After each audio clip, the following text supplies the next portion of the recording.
And welcome again to Cottage Talk. I am Russ Goldman. Joining me right now is Jan Shanaeus. This is our combo show of Fulham's 1-1 draw against Bristol City on Saturday, and then we're going to preview the upcoming match at Craven Cottage against Swansea City.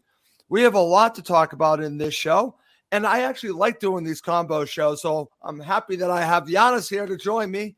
Giannis, how you doing?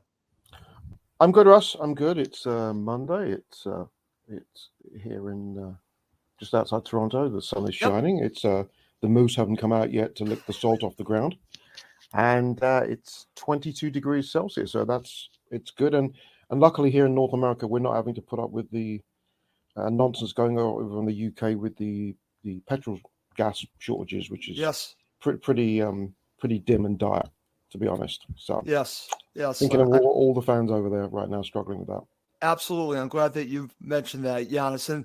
And we're thinking about all the people in the UK, all the people around the world, but I just glad that you had started that with talking about them. But it also, again, I mentioned to you before we started the show that this is where I wanted to start. And I wanted to talk about Fulham is a family. And I actually tweeted about this, that the best reason I became a Fulham supporter is because it truly is a family. There are many tremendous clubs around the world and great supporters around the world for different clubs. I'm very fortunate that I actually became a Fulham supporter, and a lot of it has to do with the fact that it truly is a family. And I think nothing shows that more than what has happened lately with the support for a young Fulham supporter, Rhys Porter. And I want to talk about this, Giannis, because again, great by the club to invite him down to training. Obviously, he was on TV and he got to meet Tim Ream, got to meet other players, Marco Silva, and he's dealt with some serious online abuse, which is disgusting to me. Disgusting, Giannis. But what's wonderful is it that we've rallied together. I'm talking about the players, the coaches, the ownership, and of course, the supporters around Rhys Porter. And what's wonderful, and everyone has seen it, everyone's seen the video with Tim Ream, but I hope everyone has also seen what happened after the goal, Giannis. After the goal from Mitro, they all went over and hugged. The players went over and hugged young Rhys Porter. Nothing epitomizes a family more than that. So I want to get your thoughts on Rhys Porter and the way that everyone has rallied around him. Online abuse, there's no place for it for anyone, especially a young boy like that. There's no place for that. But the fact that we came together as a family and supported him is wonderful, Giannis. Your thoughts? Yeah, I mean, every anyone who suffers from a physical, social, emotional disability, every day getting up is often a struggle. Getting up, whether it's getting up or moving around, or actually um, conducting semblance of what we, as able-bodied humans would consider normal life. And I know that in my job, most of my job involves children who have mild intellectual disabilities or developmentally disabled who have to be transported to school, who come in wheelchairs, obviously, that need to be fed, often with intravenous, who need to be toileted with assistance. I mean, these are students who will, at one scale will probably never have even a semi-independent life when they become adults. And for onliners to think they were tough and courageous to start trolling the lad is beyond disgusting. When it's it says a lot for the putrefaction of their minds. The morning the BBC breakfast show interview with Tim Ream was Fantastic. oh, it was unbelievable. I was just, it was such a. I was talking about my daughter the other morning about it, and I said it was one of the most gorgeous things I'd ever seen, and it didn't matter if it was Fulham, it could have been any club. And then to see what I saw down at Ashton Gate on Saturday, there were just no words. I mean, there were no words, and I'm assuming. I mean, he spent the day at Motspur Park. He took pictures. I'm assuming he's going to be down at the Cottage on Wednesday night. The team is going to be down the Cottage on Saturday afternoon as well, and he's become a rallying cry for everybody at the club, not just the Absolutely. players, but everybody, every supporter can look at this. And to be fair to the club and the players, we've received um, a lot of support from so many supporters around the world have seen the video and said that's both videos and said that's just magnificent. And for young Rhys, I mean, for the club to put Rhys as one of the goalies, the honorary goalies in the first team Unbelievable. squad was great. Fantastic. Yeah, so it's a great feeling, and I'm delighted. And if for all the fans who've been to games, that in whatever ground you go to, there's always a corner or a section of the ground that you'd visit where there are disabled students, disabled Right. individuals, children, or adults.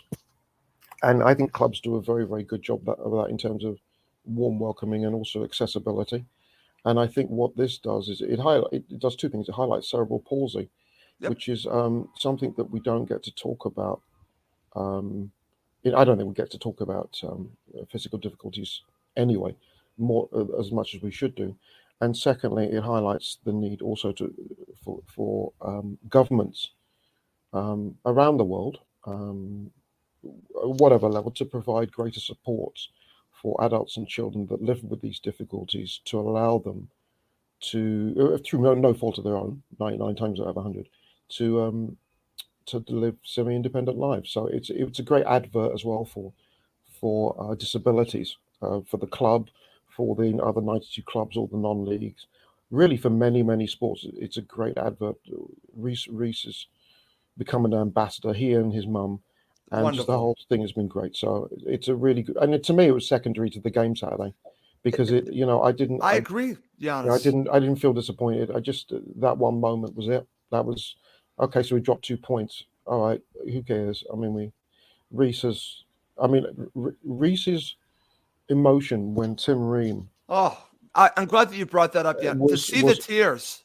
yeah, and I sort of I Oh, think tears I've of shared. joy. Oh, What would you absolutely. say? Tears of joy. I've shared the story of when I was at the Cottage 5 years ago, and Sarah's probably listened. Sarah Brooks and Mark Wanders invited me up to the Cottage to watch a game, and I remember walking up those stairs going, I really can't believe I'm here. And when I walked through the Right. door, I couldn't, it was so surreal, and I felt very, very special in that afternoon, even though it was a preseason game.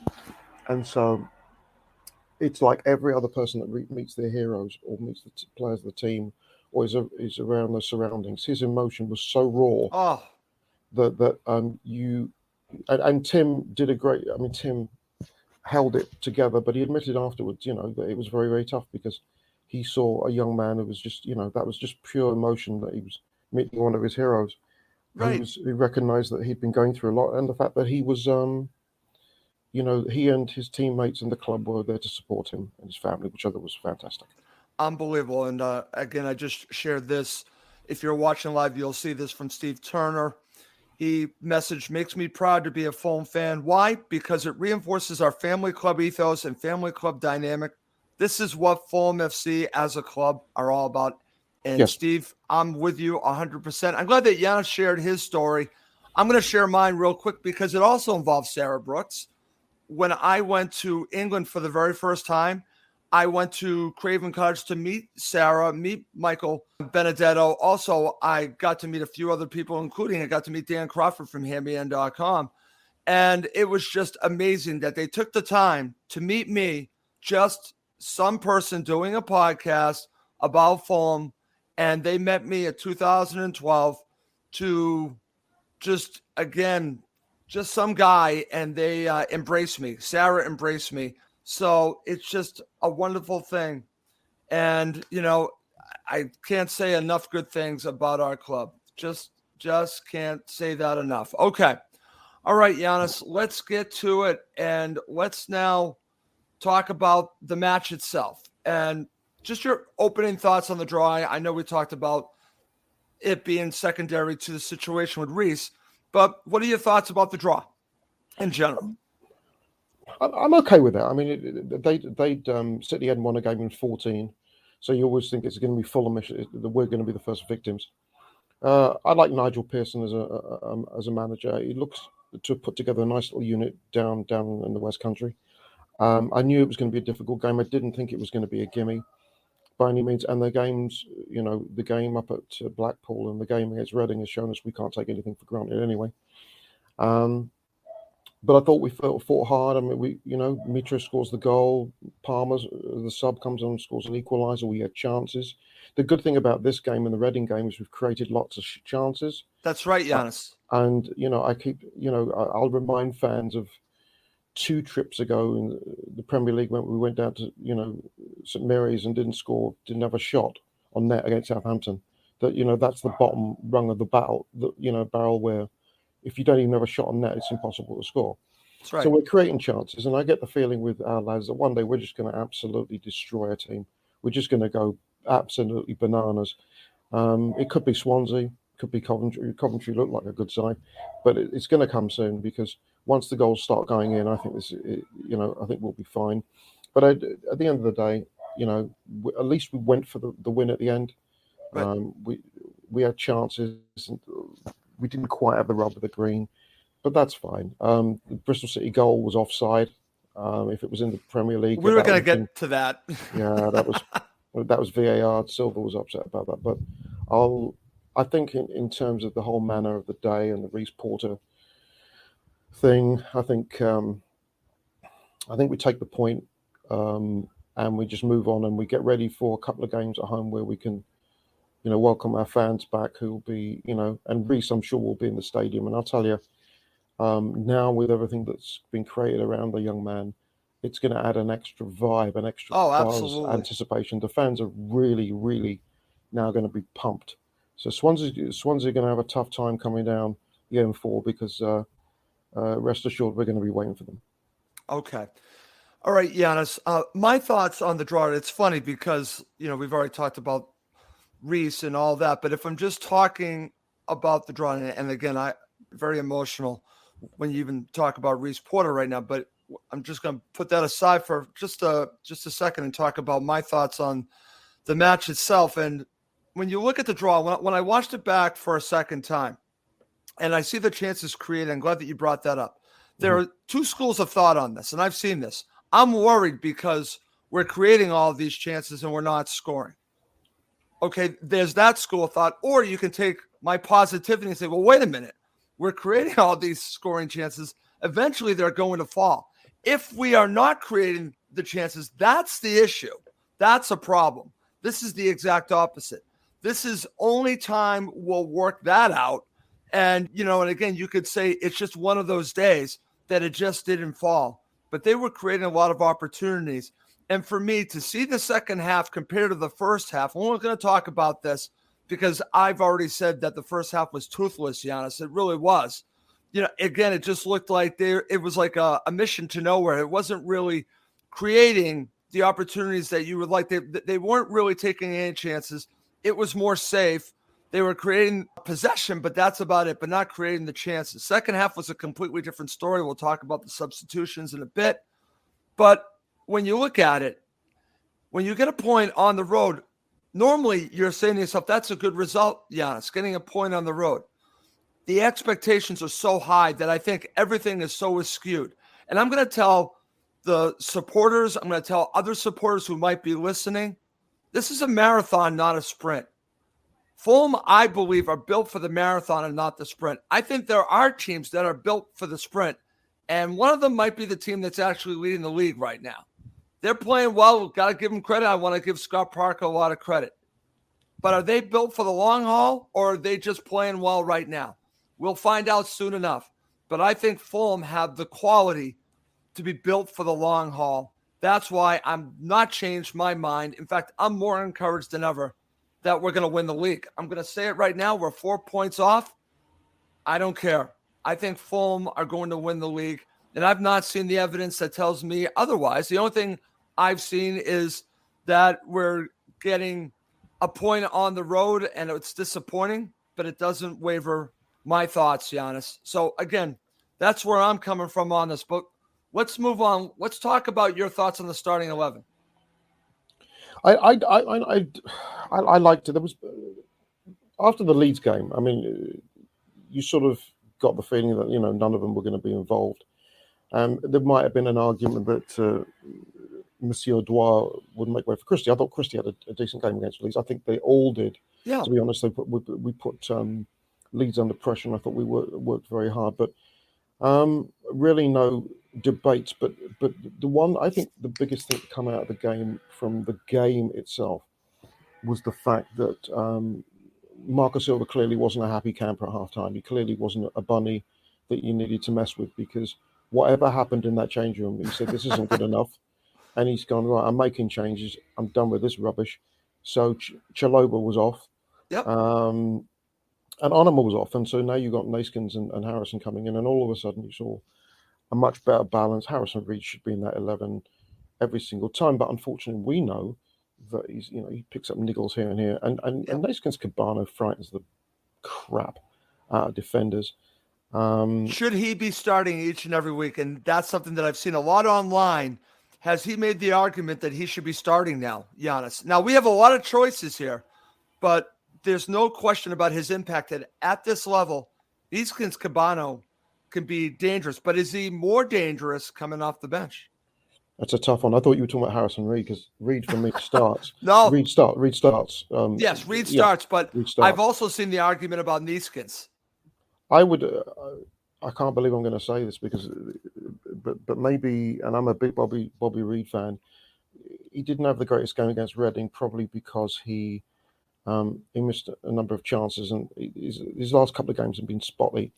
But he's a good player. Good players always come good. Maybe sit him for a game and put Naskins out wide, because he's going to give fullbacks a load of old torching. I think it takes a little bit of the pressure off Harry Wilson as well, because that's right. You're not going to double team him. And there's the other thing. I mean, tomorrow's going to be the presser. I'm assuming that Cavallo will not be available tomorrow, but he might be available the weekend. And we've really missed him. He and Tete are bigger losses, and that's not an excuse, but right. They're bigger losses than we thought they would be. And we've sort of been chopping a little bit here and there to try and find the right balance. But I think that the tipping point for me was Marco obviously saying, well, I'm not happy with this. I don't like the balance. I don't like the way we're playing.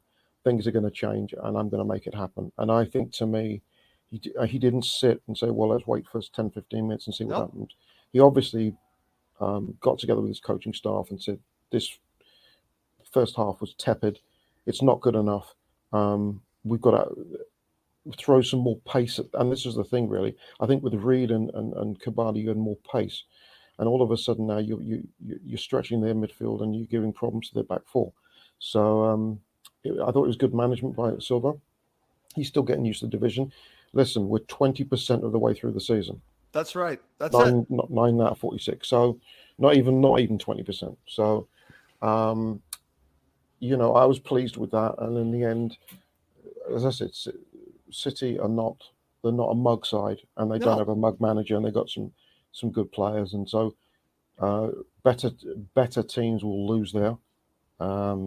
And I'll take the point, and let's hit the front foot on Wednesday. Okay, excellent there, Giannis. And I'm just going to share this because this is from Des Lynch talking about Cabana. Cabana should be given an extended run as well. I cannot recall a bad game for Fulham. Very interesting take from Des there. Okay, my friend. Now, let's talk about that first half. I've already said it. It was toothless. Do you agree with me on that? Yeah, it was tepid. It was tepid. It was a bit of a chess game, and we looked a little nervous, and we didn't look very quick in terms of our thought, and we didn't move the ball quick enough. Just looking at Marco's body language on the sidelines, you could tell he wasn't happy. He wasn't enamored of this nonsense. He wasn't having any of it, and I was delighted because good managers will, to coin the old Sir Alex, will throw the hairdryers, and he will make his players accountable. If you as a manager, as a coach, put out a lineup and players don't show up, it embarrasses you as a coach as well, because it's like, well, I've put faith in you to start in a game with a big travelling support, and you've not done the job, so you've let me down. And that's you're not the old Bellinger thing. You've not done your job, Right. and so he's felt okay. So it makes him look bad. So he's got to make changes, and he made the changes, and he made the right changes, except for Caballero, who right now is no, he's conning a living. I mean, I'd like to know who's the individual that thought getting him in Knockout would work, because it hasn't. It It's and certainly has not, Giannis. His miss is, I hate to say it, it's a typical miss from him.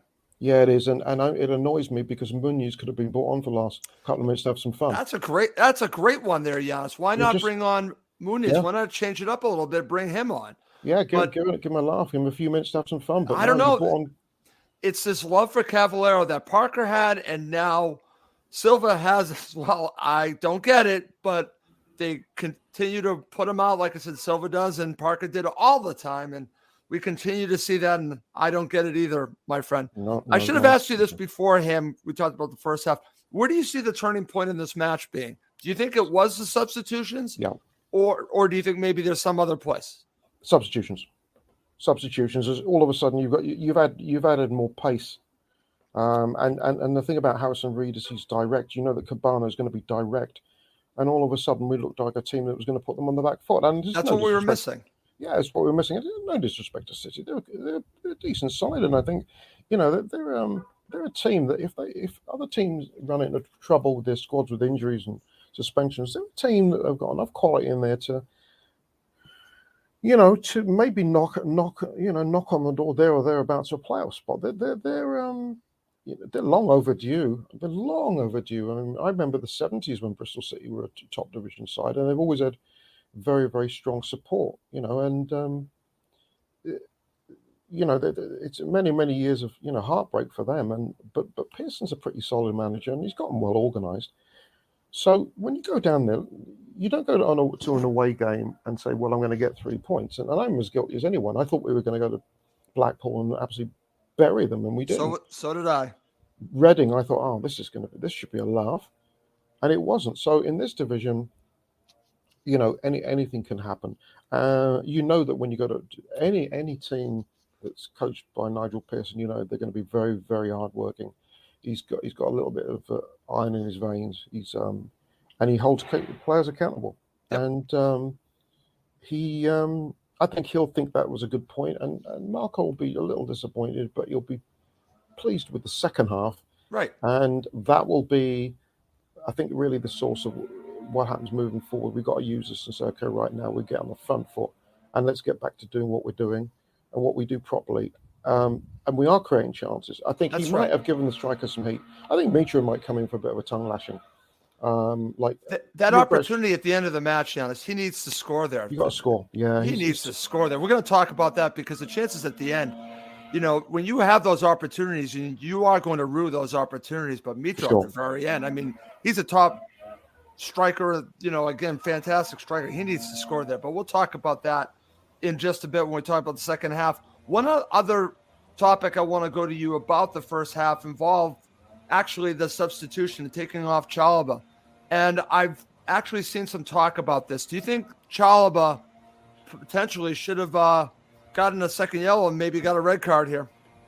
Yeah, potentially. But it's funny how they talk about even up calls because we got really done in terms of the equalizer, which was that's right. It was offside. Yeah, I mean, we never know in this division. When I watched, I went, "Oh God, we're not going to go down to 10 men. This is all we bloody need." And part of, I was thinking about that at the time, Giannis. That we really maybe got away with one here. Maybe that might be part of the thought process when we go ahead to the second half. Taking him off, it might have been, yeah. Well, yeah.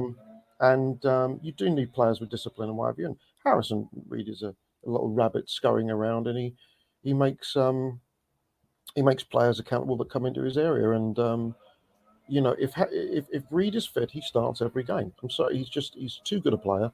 And Chalobah's going to take Chalobah and Kenya are going to take time because they've just come to a new club. They've got a new manager.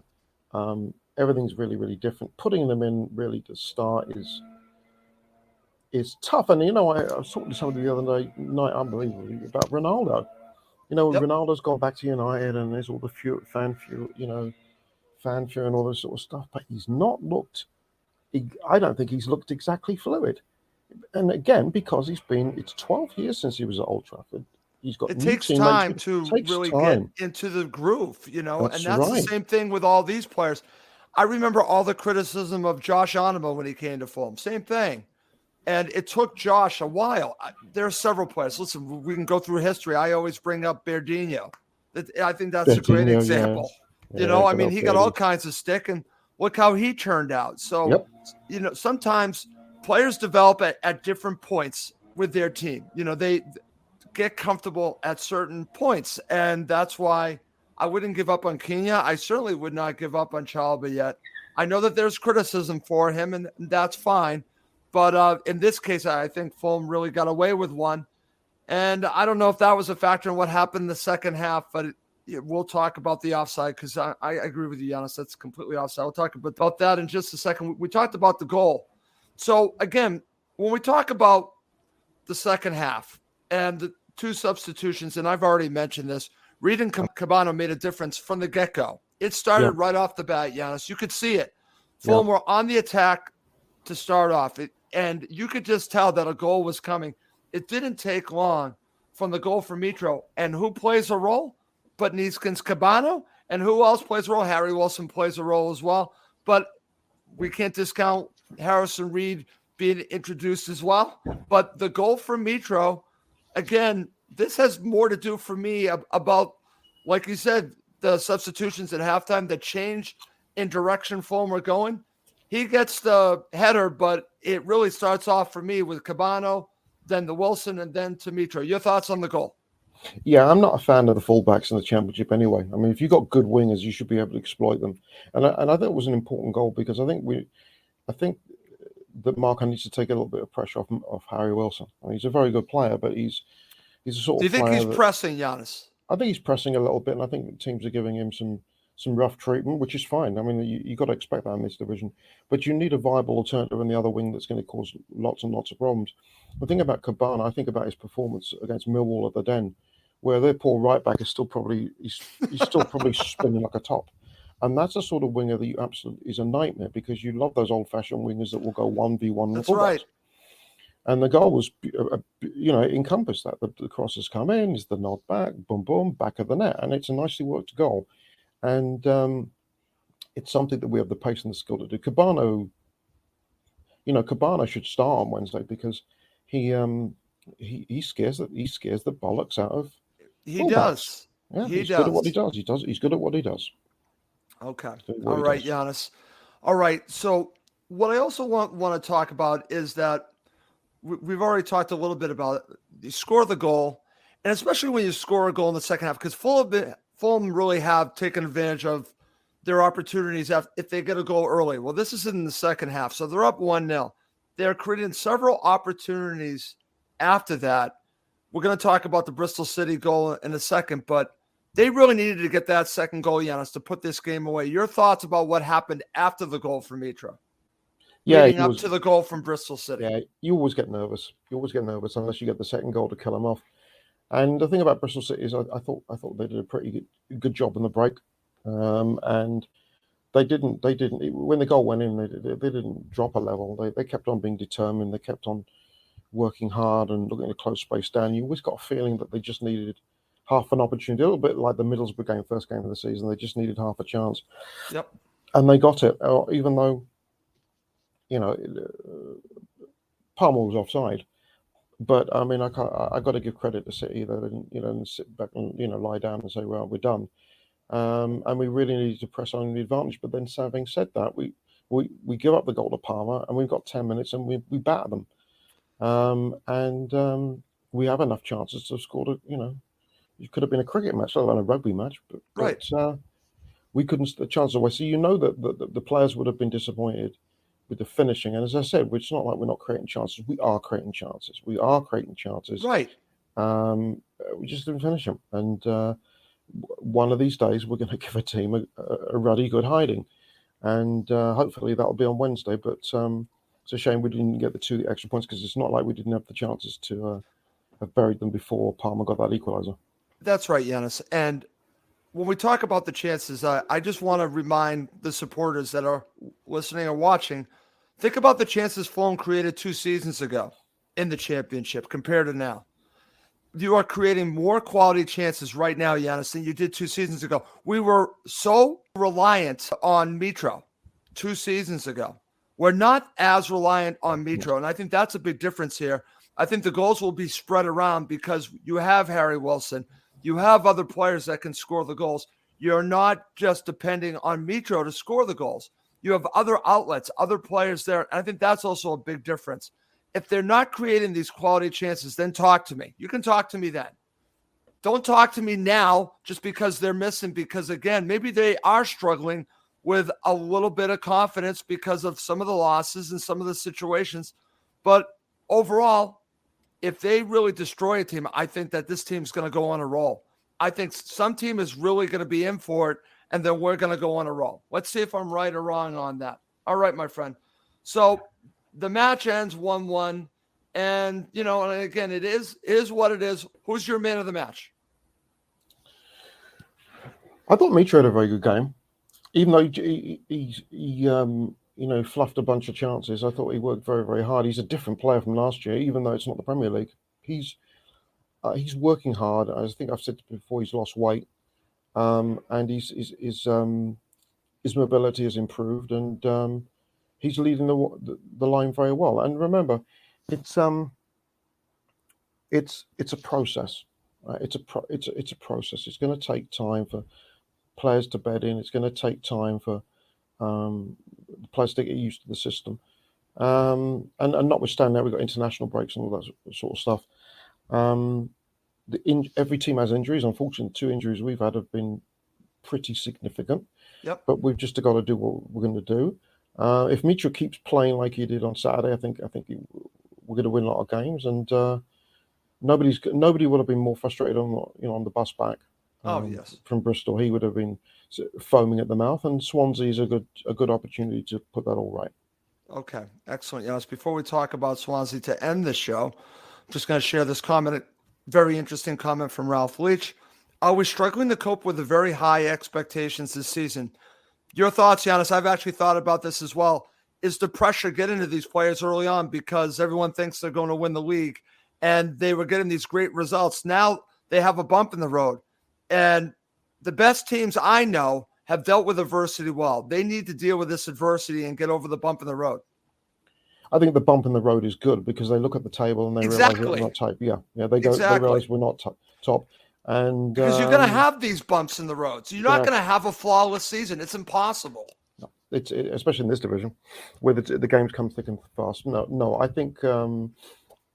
As I said, we're barely 20% of the way into the season. We've not really hit the nastiness of, when we start getting the winter and the slightly heavier grounds and the rotten weather and what have you, the Christmas schedule. You throw in the FA Cup. I mean, it's a long season. I don't think there'll be no sign of panic. We're going out and we're playing. We're just not scoring. We're creating chances. I think it'll be fine. And I think Coach Silver will remind them that we're not the hare, we're the tortoise. We'll do what we need to do, and we're going to have off days, and we're going to steal some wins, and we're going to have games where we just absolutely dominate. So no panic there. I think they're professionals. A lot of them, have played in the Premier League, so they know about the pressure. So I think we'll be fine. Okay, excellent. Here's a very good question from Steve Turner for us. I'm going to say 4-3-3. Giannis, I'm curious your thoughts on this. Russ, Giannis, if you were manager and you are a coach, Giannis, would you favor 4-4-2 or 4-3-3 or other? And who would your formations for each be? That's very interesting, Giannis. Your thoughts? I think it depends on who you. I think you sort of have to mix and match a little bit depending on who you're going to play. If it's against teams at home who are just going to park the bus, then I'd be more liable to go 4-3-3 if it's teams that are going to try and attack us. And let's be honest, we have not played Sheffield United or Bournemouth or West Brom yet, so they're not going to sit back. No, they're going to come to attack us. They come to attack us, and I think that suits the way we're going to play. In which case, 4-3-3 causes a problem because now you've got to keep an eye on the buggers. I think it depends on who we play, but we'll have learned from the Blackpool and Reading game that we can't take any team too lightly. You can't go 3 points and say, right, let's move on to the next one. You've still got to earn your wins. It's still a very difficult division, and I think good managers are fluid and from game to game, and sometimes you've got to just take a look at that's why you've got scouting. You say, Right. okay, well, let's take a look at Swansea, for example. They got a good win on the weekend against Huddersfield. They're not a high-scoring team. It's an important win, got them up to 10 points. What are they going to do if they come down to the Cottage? Is it going to be a tricky game? How can we exploit their holes? That's a game where I play 4-3-3 simply because I'm not sure that the fullbacks are going to not have difficulty with what we're going to try and throw at them. But I do think every game's a little bit unique. But you have to be fluid with formations for sure. Right. I agree with that, Giannis. And the one thing that I've always said, I like a manager that's willing to change to play against the opponent. You have to focus on yourself, but you also have to be aware of who you're playing against. And maybe there's a different formation with different players that makes more sense. And I think that's one of the things that a good manager can do. It can be adaptable. So I can say that you could play different formations and mattering on who you're playing and who the opponent is. Okay, my friend, Exactly. coming up next, we are going to talk about Swansea City and preview that match. Okay, Giannis, let's finish up the show. About 10, 15 minutes. We're going to talk about Swansea City and just give me your opening thoughts on them and what we can be expecting at Craven Cottage on Wednesday.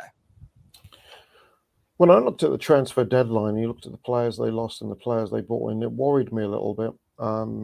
If I'd be a Swansea supporter, if only because they didn't really pick up many players, and I think there might be a few financial issues, and I think you're going to find that a lot of clubs' financial problems are bubbling below the surface after the COVID pandemic. I mean, Derby County, that's obviously magnified. Reading is going to be next. Derby's been an absolute nightmare show. I always wonder, and I hope Swansea fans don't listen to this, and I don't want them to take this the wrong way. And I know I really don't want them to take this the wrong way. The last couple of years, they've had Swansea University as their sponsor now. I went to university about 50 miles away from Swansea U. And it made me wonder, about, financial constraints if there weren't bigger sponsors that they could have got, A, and B, how the students from Swansea University feel about their place of higher education sponsoring the City team. I found it a little bit odd. Okay. We tried to get Grimes. I still think we're going to try and get Grimes in the January window because he would complement what we do. He's a good player. Yep. For whatever reason, we weren't willing to stump up the money.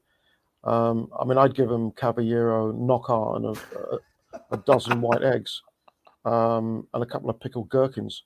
I'd even give them 3 pickled gherkins if they want that too, just to take those buggers off our hands. But they had 7 points going up to the Huddersfield game, and they scored early. But I think they're a team that's going to struggle this year. But we can't look at them and go, oh well, it's little Swansea, this should be a laugh. No, none of these teams are laughers. So it's going to be a difficult game. I expect them to defend. I think they'll be very happy with a point. But it's one of those games that if we score early, and this has been the key with our results this year, if we score early, we should be able to take care of them. I think there'll probably be a few red faces after the Reading game. You can put up with losing points on the road, but you don't want to lose at home, and that was our first defeat of the season. So, in that sense, I'm expecting a rebound, and I'd be surprised if we don't knock them off. I'm not going to say we're going to thump them because I don't. Swansea teams are usually pretty difficult to break down. Russell Martin is their new coach. It's going to take him time. He's a brand new coach, and he doesn't have the deepest squad to work with. But what you're hearing from Southwest Wales is that they like him. The players respect him. The fans like him, and they do tend to play good football. They're the antithesis of Cardiff City. So they're good to watch, and it should be an entertaining game because it will be similar to the sort of games is a style that we like to play. So there should be lots of chances. I agree with that, Giannis. And getting back to Matt Grimes, I'm curious in a season or two if Swansea City will be ruin the day that they did not get rid of him for a decent fee for Matt Grimes, because there's still the possibility he might go on a free, basically that they get nothing for him. But we'll see. We'll see if Fulham come in back for him. I certainly, if I'm Fulham, I try again. Why not? You got nothing to lose. So nothing to lose. I think he's someone that actually could help Fulham. But listen, I don't blame Swansea for trying to keep on to him. I don't blame him at all. The only thing is sometimes you have to weigh the financial situation, and they had a chance to help themselves financially. But if they did not have a replacement for Grimes, then they probably did the right thing at the time. But in a year or two, they might be thinking maybe we made the wrong decision. Only time will tell. Okay. Yeah, for sure. Yeah. All right, Giannis, let's move on. Key players for Fulham against Swansea City. Who has to play well for Fulham to get all 3 points? Well, based on the assumption that Cavaya will not be playing, and we'll get the update in the presser tomorrow. He's supposed to be training this week, so hopefully he'll start training. I think for me, the key will actually be Harrison Reed. I mean, Reed against Grimes will be a good matchup. Yep. Reed showed his mettle and his quality when he came on at halftime, and we're going to need that. I think it's a decisive moment that he got to come on second half with Cabana. But having said that, I know he's had a couple of niggles. We really, really need him to have a long run out in the team, because he is a catalyst in terms of ability to close teams down and really move the ball quickly. And the second half was an improvement on Saturday, and he was a part of that. Yeah, and I'm not going to crapping on Chalobah and Onoma, because I think they're good players. I got I don't know enough about Chalobah. A lot of time for Josh Onoma, but it can't be denied that when someone like Harrison Reed comes on Nathan Cabana, the pace of the game seems to pick up a gear. And home game, I'm excited about Wednesday's game. So it goes back to the Rhys Porter thing. I think I think people. I don't think there's going to be a person walking into Craven Cottage on Wednesday night that's not going to have him on his mind. I mean, I just they're going to know he's there, and I think there's an excitement that's going to be palpable because he's there. He really has become all of a sudden a catalyst, and that will particularly be felt at home. And as our attendances this year, and I've got to give credit to the certainly Leeds United last week, Reading, where Middlesbrough obviously we're having sellouts. That's right. I know we've got a smaller stadium at the moment, so the atmosphere at all these games have been great. But you're gonna charge up the volume somewhat with Rhys in the house. Rhys is in the house. Get the song going. Rhys is in the house. It's Rhys's house, and it's going to be fired up, charged up, and our fans are going to be extra loud on Wednesday. I can guarantee you that. And if we score first, I can more or less guarantee they're going to go over and celebrate with in the appropriate end, not all of them because something can go wrong there, but in the appropriate end to celebrate with Rhys. And I think it's going to be great.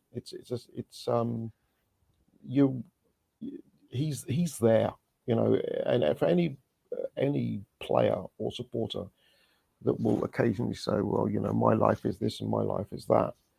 You look at someone like Rhys, who's been the victim of all this terrible stuff, and yet he's so positive, and he supports Fulham, and that's it. And that's, I mean, and he's a goalkeeper. Exactly, he's a goalkeeper.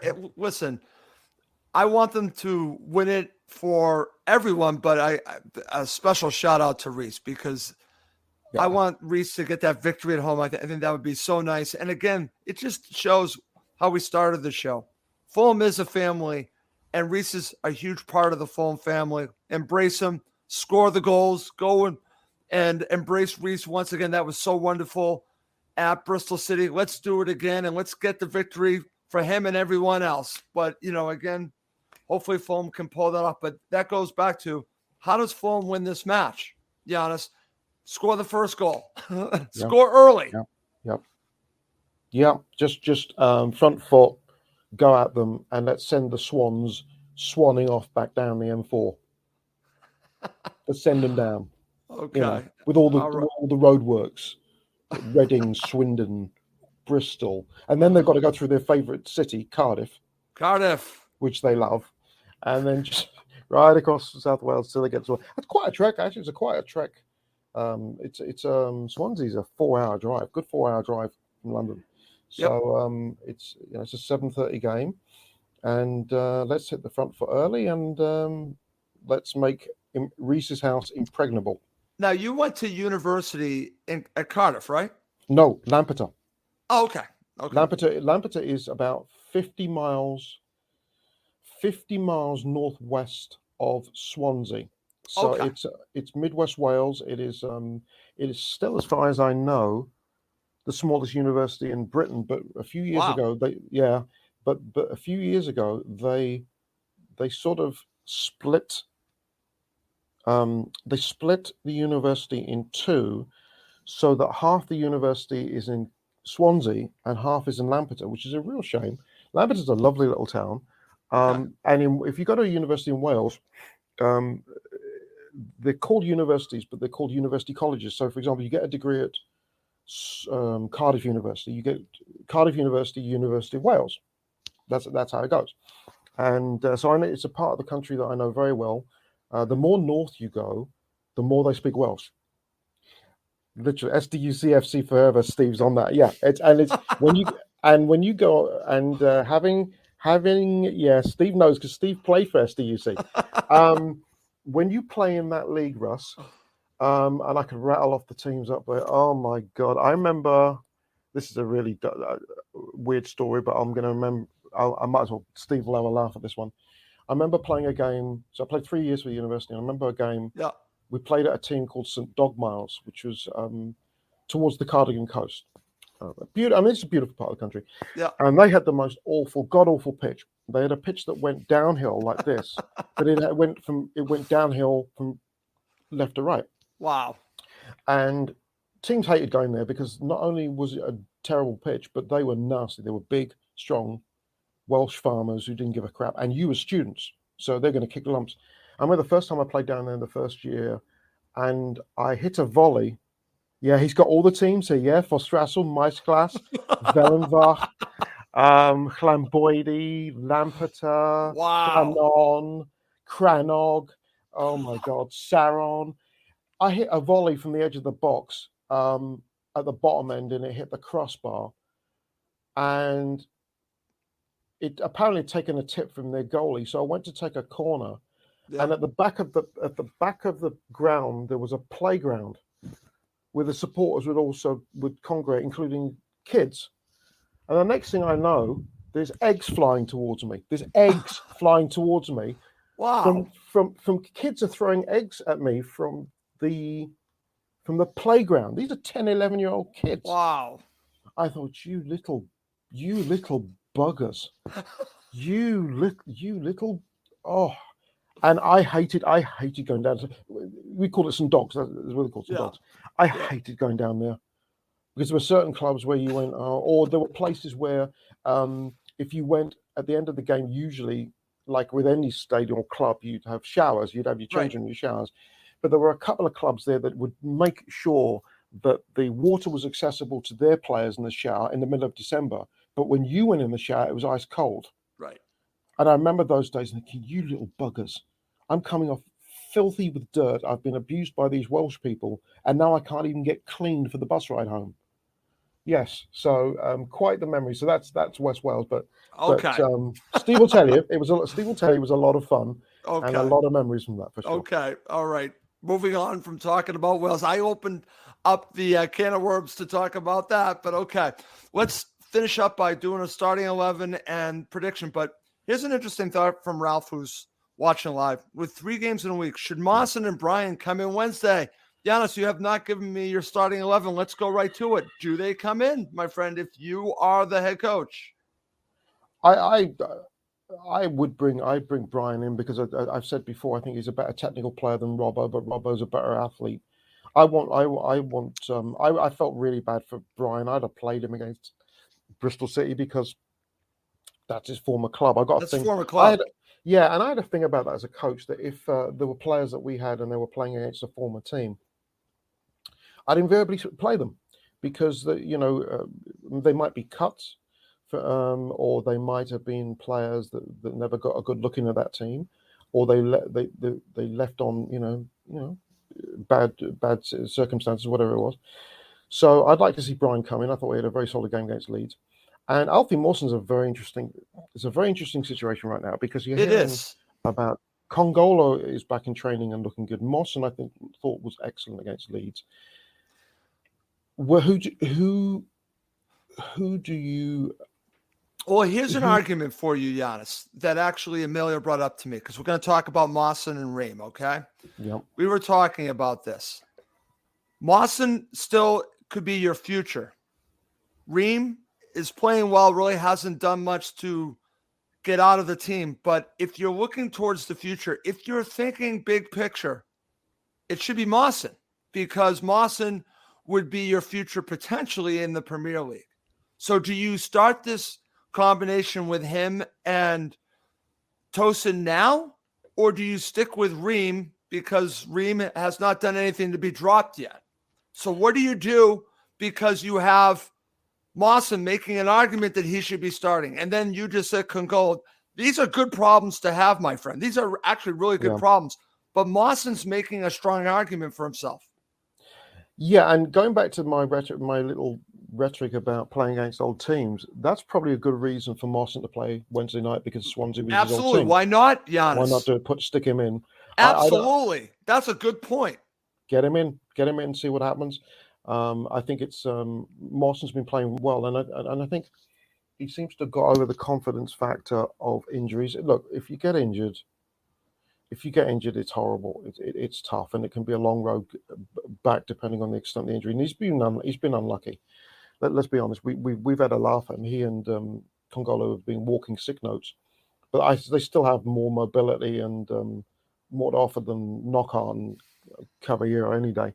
So if he comes in against Swansea, that would be great. It'd be great to see Mawson come in on Wednesday with Joe Bryan. I mean, Yeah. why not? I mean, does Ryan Christie, who now Marco Silva admits has a future at the club, which is good, does he get a look in?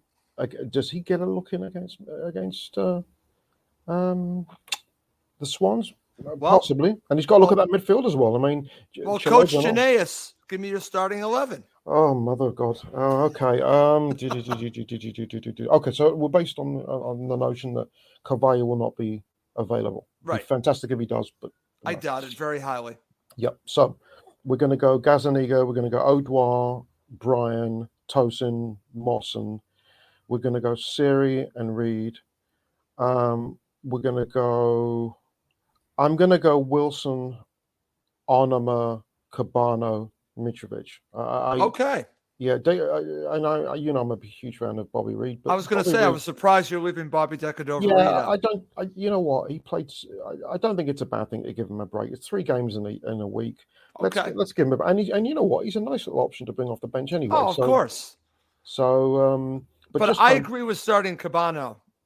Give him a run out, see if he can make a difference. It's I think he's great coming off the bench, but as you said, he scares fullbacks like you wouldn't believe right now in this division. So take advantage of it, ride it, and see if it can make a difference in the next couple of matches. You can always adjust here. So, absolutely. Okay, so that's your starting 11. It's time for your prediction, my friend. I know what mine is. What's your prediction? I'm going to say 2-0.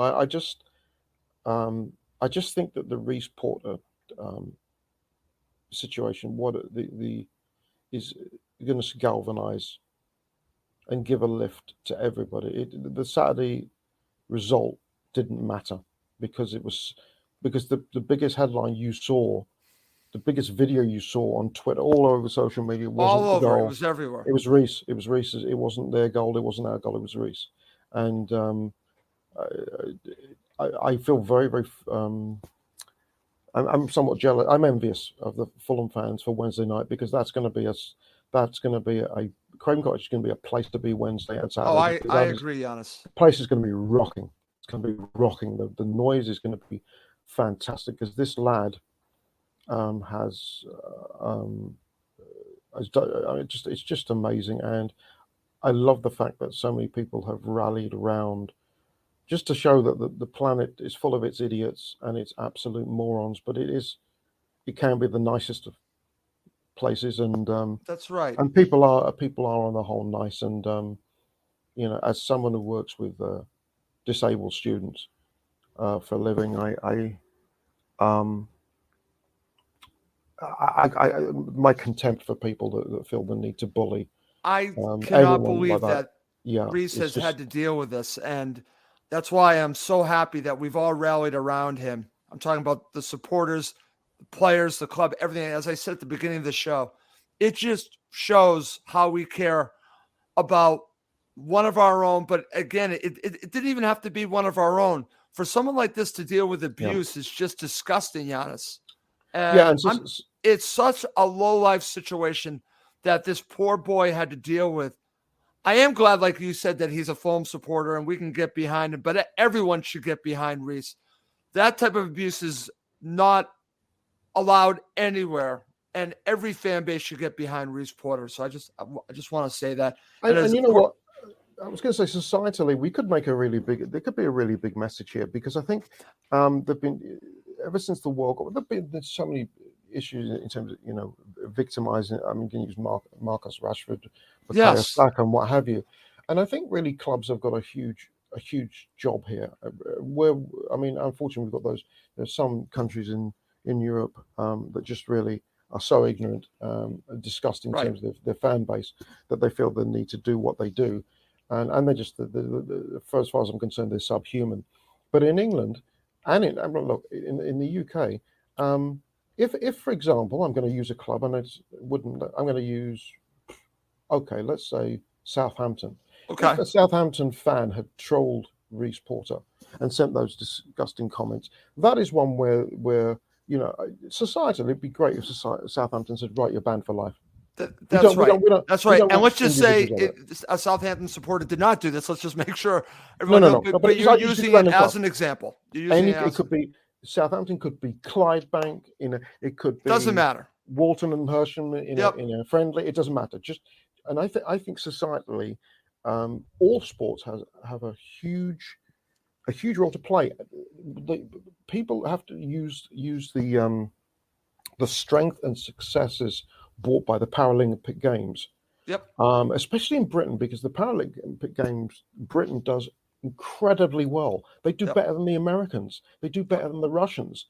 Um, it is so celebrated in the UK, disability sport, and around the world. It's Yep. the separate Olympics, and I think that if clubs could do that, I think this would societally, it takes us a step further. It does it sends the message that these times are not. We don't tolerate this. Nobody will No. tolerate this. You Enough will is be an enough. outcast. Enough is Enough enough. is enough, Giannis. It's disgusting. And we're rallying around Rhys, and we'll continue to rally around him. And as you just said, Giannis, I expect a huge response from the club, from the supporters towards Rhys on Wednesday night. It could be very special. Not could be. It will be special. I'm expecting it. So, with all that said, I'm going to give my prediction. I'm going to wrap up the show. I'm going 3-1 to Fulham, Giannis. I'm going 3-1. I think Fulham are going to win this match. So that's my prediction. That's where I'm going on this, my friend. Listen, thank you as always, my friend, for doing the show. How are you doing? And before we go, any final thoughts? Wouldn't it? I was thinking, wouldn't it be funny if we scored? I don't know. We were a goal or two up, and the announcer at Craven Cottage said, "Goals scored by Mitro with a special assist from Rhys Porter." That would be fantastic. Wouldn't that be something? I mean, that would bring the house down. The Cottage was rocking its foundations. That would be fantastic. And again, I hope everyone does support Rhys Porter. Everyone should know his story, but if you don't, it's all over social media. Read about it. The poor kid deal with some online abuse, but as a fan base, as a club, Fulham Football Club, the supporters, the players, the coaches, ownership, everyone that's gotten behind him. We're behind you, Rhys, if you listen to this show. And let's get all 3 points on Wednesday. Okay. Great stuff. Great show as always, my friend. But we do have to wrap this up. For Jan Shanez, I'm Russ Goldman. Thank you as always for watching and listening to Cottage Talk.